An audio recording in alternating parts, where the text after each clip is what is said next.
اگر تم طاقت حاصل کرنا چاہتے ہو اللہ پہ توکل رکھو. یعنی سب سے طاقتور انسان وہ ہے جو اللہ پر توکل رکھتا ہے. طاقتور کیوں ہے؟ اسے کسی چیز کی فکر نہیں ہوتی. اسے پتہ ہوتا ہے کہ یہ جو بھی حالات ہیں وہ کس کی طرف سے ہیں؟ اللہ کی طرف سے. ایک بزرگ سے پوچھا گیا کہ کیا حال ہے آپ کا؟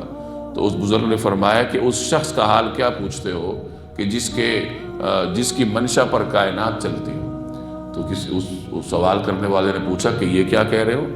تمہاری منشا پہ کائنات چل رہی ہے. تو اس نے کہا میں نے اللہ کی چاہت میں اپنی چاہت کو فنا کیا ہوا ہے. تو جو بھی دنیا میں ہوتا ہے وہ گویا میری مرضی سے ہوتا ہے. تو اس طریقے سے جب انسان اللہ پہ توکل کر لے اور اس کی چاہت میں اپنی چاہت کو قربان کر دے پھر وہ سب سے طاقتور ہوتا ہے. اسے پتہ ہے کہ جو کچھ ہو رہا ہے بس اللہ کی مرضی سے ہو رہا ہے. تو فرمایا کہ اگر طاقت حاصل کرنا چاہتے ہو تو اللہ تبارک و تعالی پر توکل کرو، اور اگر استغنا حاصل کرنا چاہتے ہو تو جو کچھ اللہ کے پاس ہے اس پہ اعتماد رکھو، جو تمہارے پاس ہے اس سے نظریں ہٹا لو.